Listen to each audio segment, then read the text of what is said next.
देखना, सब कुछ सीधा साफ होता है। जिंदगी की गणित में कभी उलझाव नहीं होता। जिंदगी की गणित बिल्कुल सीधी साफ है। जहां आपकी ऊर्जा और शक्ति का इन्वेस्टमेंट, वहां से आपको वैसे परिणाम। रत्ती भर का भी उलझाव नहीं होता। तो भीतर मुड़ के देखने में हमेशा देखना चाहिए। और कभी भी आप ये मान के चल सकते हैं कि अस्तित्व आपको हर बात में कोऑपरेट करेगा, हर बात में कोऑपरेट करेगा। इसीलिए मैंने गुरुत्वाकर्षण की बात करी थी। वो शक्ति है, ऐसे हर कोई, हर शक्ति है।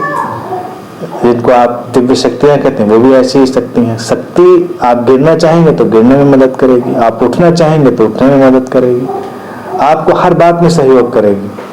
इसीलिए कई बार आपको ताज्जुब होता है कि भाई ये देखो व्यक्ति ऊपर जाते जाते नीचे चला गया, ये व्यक्ति सृजनात्मक हो सकता था, विध्वंसक हो गया, इसको अस्तित्व में नहीं संभाल लिया।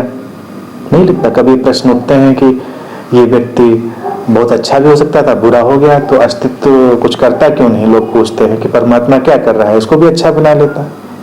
लेकिन परमात्मा या अस्तित्व शक्ति है, तटस्थ। जो व्यक्ति बुरा होने की ठान लेगा उसको वो शक्ति उधर मिल जाएगी, जो अच्छा होने की ठान लेगा उसको वो शक्ति उधर मिल जाएगी। जो पावर है तटस्थ है। इसीलिए हिंदू ऋषि हमेशा कहते रहे, भारतीय ऋषि, पिछली बार भी मैंने बात कही थी कि परमात्मा निर्गुण है। अब निर्गुण और सगुण की बड़ी फिर उलझन चलती है। कुछ लोग निर्गुण उपासक हो जाते हैं, कुछ सगुण उपासक हो जाते हैं। निर्गुण सगुण की उपासना नहीं होती। निर्गुण का अर्थ होता है कि एट्रीब्यूटलेस। एट्रीब्यूटलेस का अर्थ है कि वो अपनी तरफ से कोई चीज नहीं प्रोजेक्ट करता। वो एक प्योर पावर की तरह से है।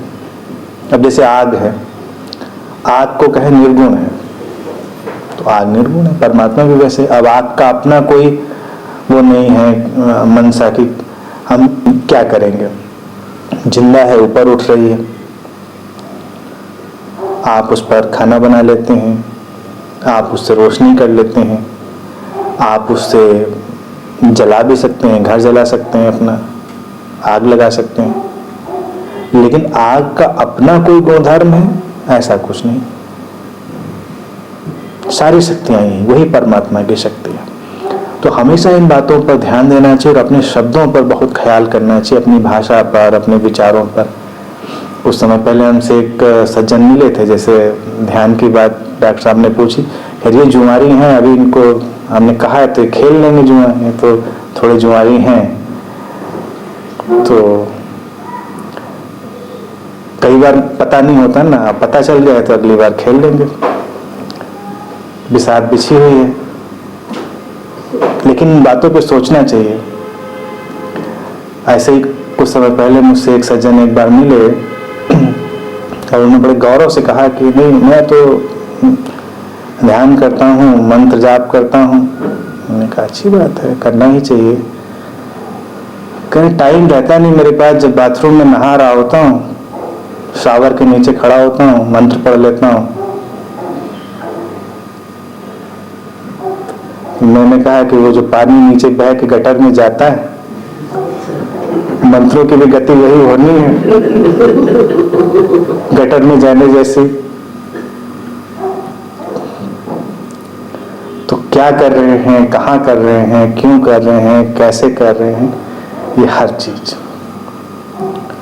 और इस पर सभी मित्र काम करें। तो आप लोग हर चीज थोड़ा सा अच्छे से बेस्ट करिए, जिसमें आपकी छाप आए, आपकी पहचान आए, और ये दिखाई दे कि आपने अपनी जिंदगी इतनी ध्यान और इन सब चीजों में लगाई है। आपको देख के, आपके एक एक कार्य को देख के वो चीज लगे तो उसके कैरियर बने, बिग कैरियर, उसका मीडियम बने।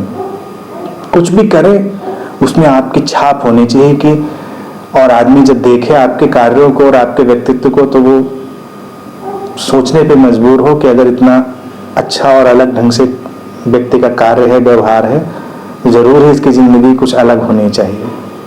कैसे करेंगे ये सब आप सोचिए, डिस्कस करिए, लेकिन बी डिफरेंट,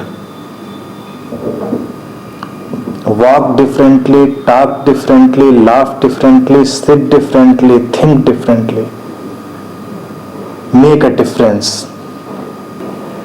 जीवन में जब कोई व्यक्ति साधना करता है तो अस्तित्व आपके शरीर से बहुत ताल्लुक नहीं रखता। पहली चीज तो ये, शरीर के साथ अस्तित्व ऐसे ही खेल खेलता है जैसे हम कपड़ों के साथ खेलते। अब कृष्ण ने कोई बेईमानी बात नहीं कही थी या सांत्वना देने के लिए नहीं कही थी कि कपड़े बदल देते हैं। तो एग्जिस्टेंस तो इतनी बड़ा खेल करती है तो उसमें इन चीजों की परवाह नहीं करती। जैसे कि अगर मुझे ही चुनना हो कि आपका आत्म विकास होगा या आप स्वस्थ रहेंगे, और मुझे अगर दिखाई दे कि आप बीमार तो पड़ेंगे लेकिन आपका जो आत्मिक विकास है वो ज्यादा होगा, मैं चुन लूंगा इस बात को कि बीमार पड़ जाओ लेकिन आत्मिक विकास तो होने दो। स्वस्थ रहकर नीचे तलों पर खोए रहो, वो चुनाव अस्तित्व का नहीं होता, सदगुरु का भी नहीं होता। इसलिए सदगुरु कोई परवाह नहीं करता। वो आपकी बहुत सारी चीजों की, हालांकि आप क्राई करते हैं, वो भी आपको ब्लेस करता है, लेकिन इनफैक्ट न तो सदगुरु is the representation of existence. Existence का एक ढंग है, तो वो आपकी बहुत सारी मंडेन चीजों की परवाह नहीं करता। आपको लगता है ऐसा क्यों हो रहा है, वैसा क्यों हो रहा है, वो ब्लेस कर देता है, लेकिन वो ब्लेस करना केवल कंसोलेशन है, वो परवाह नहीं करता उन बातों की। मुद्दा ये है कि इस बात से आप ऊपर उठेंगे कितना, ये जरूरी है। आपका आत्मिक विकास कैसे होगा, और एक सदगुरु तो यही आशा करता है कि जब आप उससे जुड़े हैं तो जब आपका शरीर जाए उसके पहले ही आप आत्मज्ञान को उपलब्ध हो जाए। हर सदगुरु यही आशा करता है, लेकिन ऐसा होता तो नहीं हमेशा। ना तो एक सदगुरु भावुकता से काम लेता है, ना अस्तित्व भावुकता से काम लेता है। वो तो जो एसेंशियल है उस पर काम करता है, उस एसेंशियल को कैसे बचाया जाए।